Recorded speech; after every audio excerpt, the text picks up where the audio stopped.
Hello, my name is Miss Jones and I teach elementary school math, and welcome to my channel, Miss Math Jones. Today we're going to be working on our third grade Eureka Module 5 Lesson 15 homework. The objective for our homework is to place fractions on a number line with endpoints of 0 and 1. Let's get started.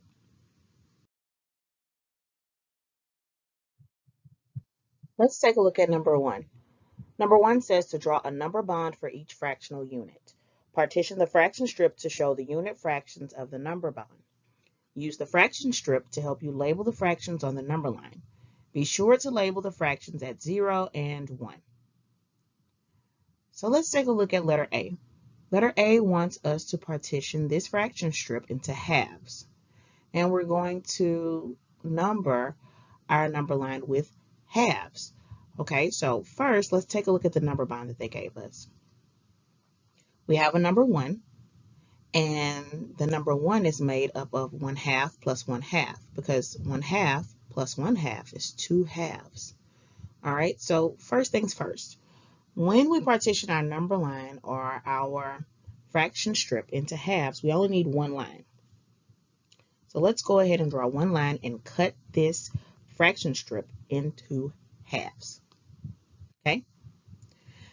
Now, we're going to go ahead and label our fractions using the number line and the line that we use to partition or divide our fraction strip. So first we're going to start at 0. When we start at 0, we label that as 0 halves. So I want you to write 0 halves under 0 and box it in.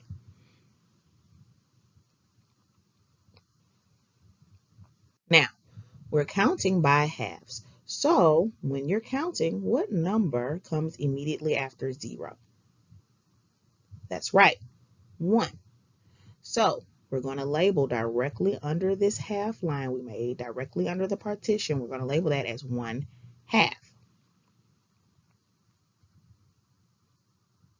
So go ahead and write your 1/2 and box it in.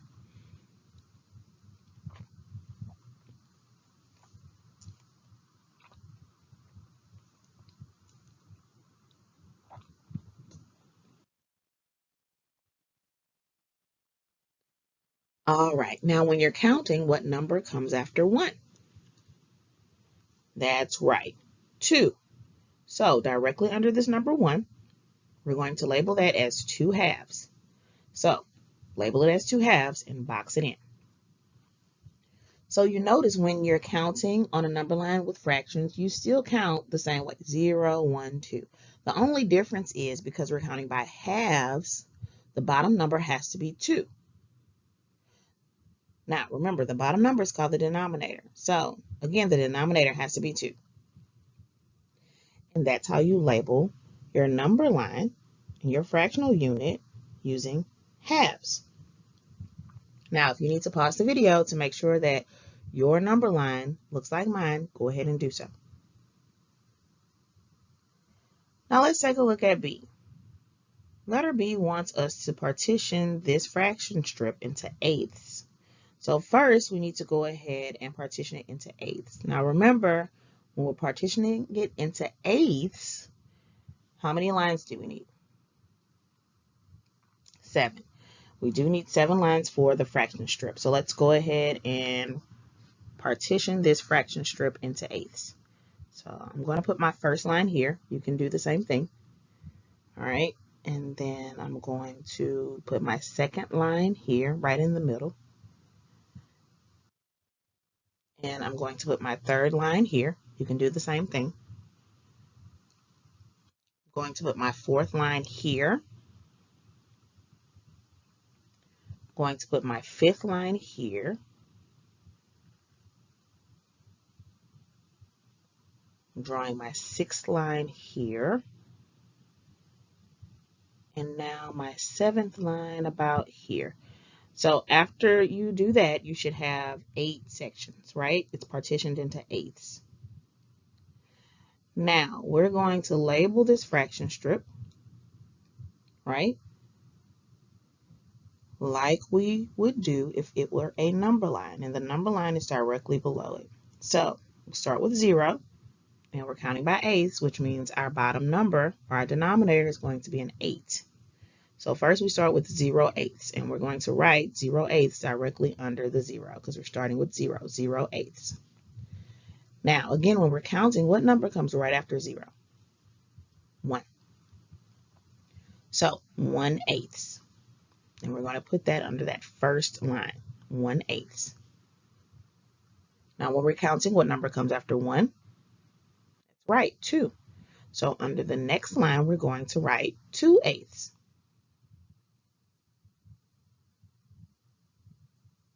And what comes after 2? That's right, 3. So we're going to write 3/8 under the next line. Now, when you're counting, what number comes after 3? That's right, 4. So you're going to write 4/8 under the fourth line. And when you're counting by ones, right? What number comes after 4? 5. That's right. So under the fifth line, you're going to write 5/8. What number comes after 5 when you're counting? That's right, 6. So under the sixth line, you're going to write 6/8. And when you're counting, what number comes after 6? That's right, 7. So under the seventh line, you're going to write 7/8. And what number comes after 7? That's right, 8. So under the number 1, you're going to write 8/8 because 8/8 is the same as 1 whole. And I've said that fractions are division problems. So you can look at it as 8 divided by 8 also. And what's 8 divided by 8? 1. 8 divided by 8 is 1. 8/8, or 8 divided by 8, is 1 whole. Now we need to go ahead and set up our number bond, right?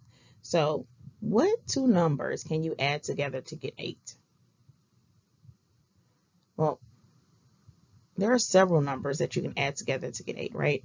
But I like just using 4 plus 4. So when I set up my number bond, I'm going to have 4/8 and 4/8 because 4 plus 4 is 8. So that means that 4/8 plus 4/8 equals 8/8. So let's go ahead and make sure that we have our number bond set up just like this, right? And then below it, we're going to write this equation. 4/8 plus 4/8 equal 8/8, which equals 1 whole.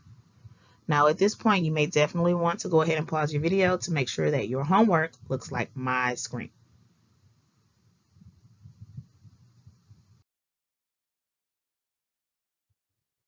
Now let's take a look at letter C. We're going to complete letter C the exact same way that we did A and B. So let's look at what we're supposed to be partitioning into, which it says fifths, which means we need 4 lines. 1, 2, 3, 4. All right, so that should give me 5 pieces or 5 parts, and I see that I have 5 parts, so I've done that correctly. Now let's go ahead and label this number line. Now, again, we're starting with 0, and we're counting by fifths, which means our bottom number, our denominator, is going to be a 5. So we're starting with 0. So underneath the 0, I want you to write 0/5 and box it in. Now when we're counting, what number comes after 0? That's right, 1. So under the first line, we're going to write 1/5 and box it in. And when we're counting, what number comes after 1? That's right, 2.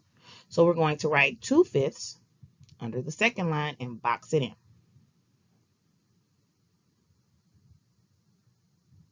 All right, now when we're counting, what number comes after 2? That's right, 3. So under the third line, we're going to write 3/5 and box it in. And when we're counting, what number comes after 3? That's right, 4. So under the fourth line, we're going to write 4/5 and box it in. And finally, when we're counting by fifths, what fifth is the same as one whole? That's right, 5/5. So underneath the last line, which is that number 1, we're going to write 5/5. Now let's go ahead and create our number bond.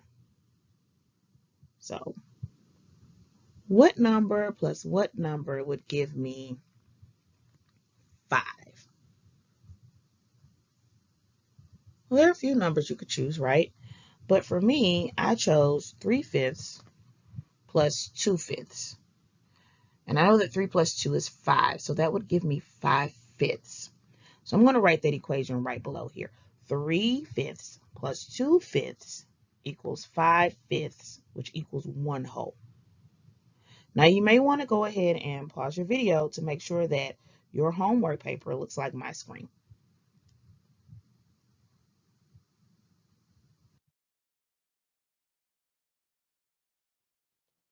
Now let's take a look at number 2. Number 2 says Carter needs to wrap 7 presents. He lays the ribbon out flat and says, if I make 6 equally spaced cuts, I'll have enough pieces. I can use 1 piece for each package, and I won't have any pieces left over. Does he have enough pieces to wrap all the presents? Let's see. All right, we have a word problem. We need to draw a model to figure it out. So he needs to wrap 7 presents. All right, he needs to wrap 7 presents. He's going to lay out his ribbon flat. So I'm going to draw a ribbon. We draw a big rectangle, and that big rectangle represents a ribbon. So we draw a big rectangle. All right, draw your big rectangle. Now, Carter says, if I make 6 equally spaced cuts, I'll have just enough pieces.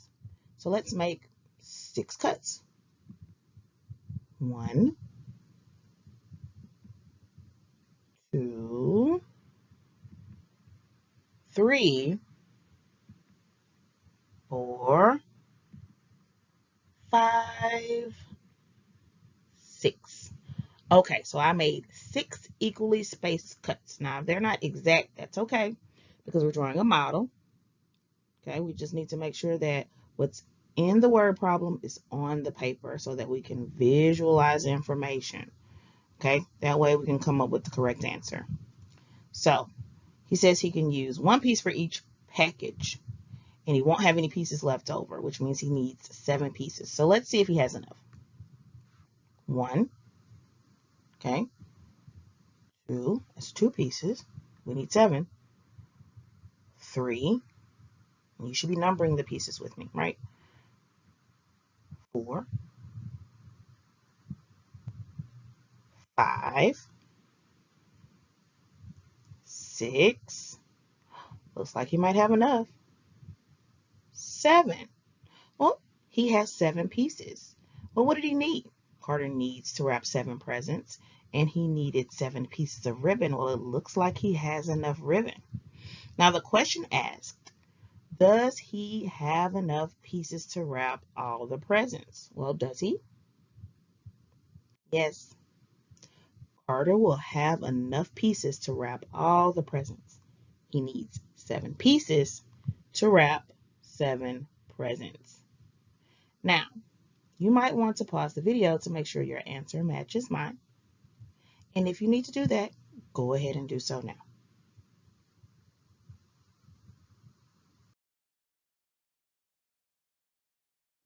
Now let's take a look at number 3. Number 3 says, Miss Rivera is planting flowers in her 1-meter long rectangular plant box. She divides the plant box into sections 1/9 meter in length and plants 1 seed in each section. Draw and label a fraction strip representing the plant box from 0 meters to 1 meter. Represent each section where Miss Rivera will plant a seed. Label all the fractions. Okay, so first of all, on your screen, I have already drawn a big rectangle, right? One big rectangle. And we're going to partition this big rectangle into ninths. All right, so the only thing you need to worry about drawing right now is the big rectangle, long rectangle. And let's go ahead and partition this rectangle into ninths. So And we're going to make it a number line. So on the ends, I want you to write 0 meters and 1 meter.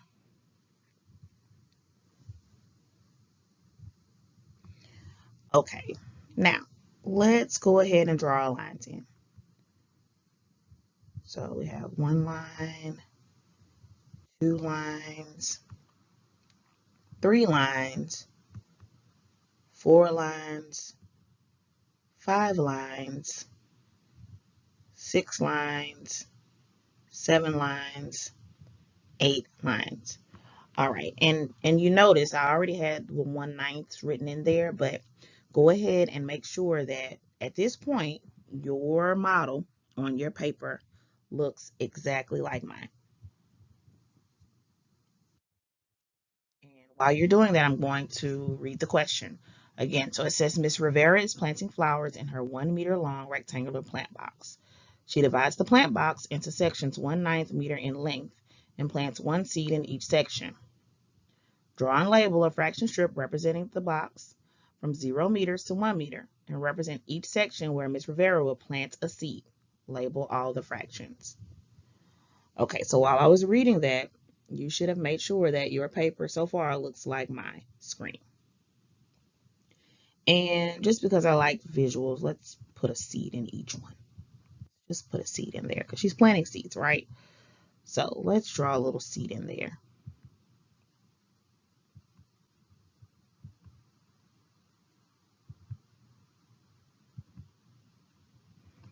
All right, so far we have everything that's talked about in the word problem. We have the plant box, which is the big rectangle. It's 1 meter long. I know it's 1 meter long because at one end I labeled it 0 meters, and at the other end I labeled it 1 meter. So I know it goes from 0 to 1 meter.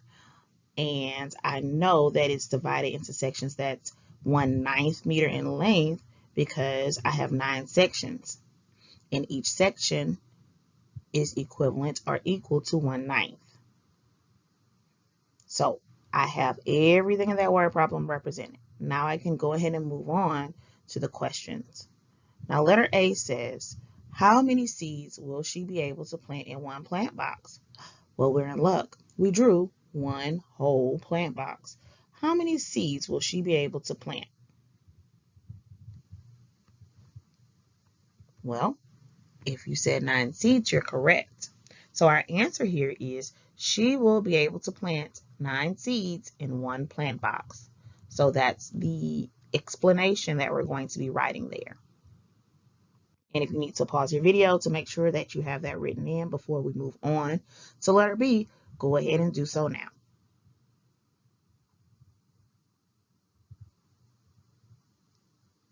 Now moving on to letter B, it says how many seeds will she be able to plant in 4 plant boxes?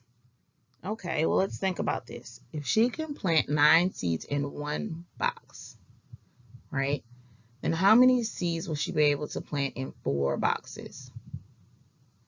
What type of problem does that sound like? If you said multiplication, you are absolutely correct. So this is what we're going to write for our explanation here. If she can plant 9 seeds in 1 box, then 9 seeds times 4 boxes equals what? Well, what's 9 times 4? If you said 36, you're absolutely correct. So that means she's going to be able to plant 36 seeds in 4 plant boxes. Now you may want to pause your video to make sure that you have this explanation under letter B written out completely.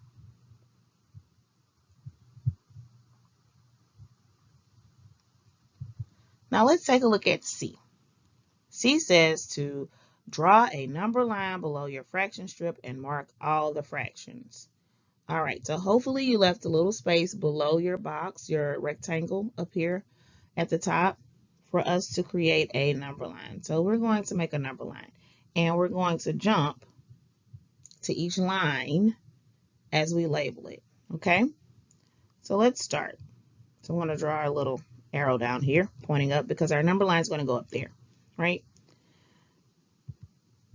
Now, if we jump from 0 to the first line, right, then that would be 1/9 because I've jumped 1/9. I've jumped 1/9. Now, if I jump again, right, to the next line, how many ninths have I jumped now? That's right, 2/9. Now, if I jump again, how many ninths will I have jumped then? That's right, 3/9. And if I jump again, how many ninths will I have jumped then? That's correct, 4/9. And if I jump yet again, how many ninths will I have jumped then? That's right, 5/9. And I'm still jumping, so if I jump again, how many ninths will I have jumped by then? That's right, 6/9. Still jumping because I'm not at the end, okay? So I jump one more time. How many ninths have I jumped by then? That's right, 7/9. And I still need to jump some more because I'm not at the end yet. So I jump again. How many ninths have I jumped then? That's right, 8/9. I jump one more time. I'm finally at the end. How many ninths have I jumped? That's right, 9/9, 1 whole. Now, you may want to pause your video so that you can write down the number line that we've created below our rectangle. And you may just want to make sure that your number line, your rectangle, your model looks like mine. Okay, so go ahead and pause your video to make sure that you have everything on your paper.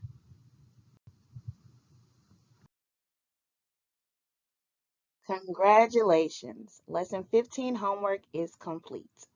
As always, I hope this video has helped you to complete your homework correctly and to understand Lesson 15 a little bit better. I hope you have a great rest of your day or evening whenever you're watching this video. And as always, make sure when you're doing math, check your work just to make sure your math is mathing. Until next time, this is Ms. Jones saying bye.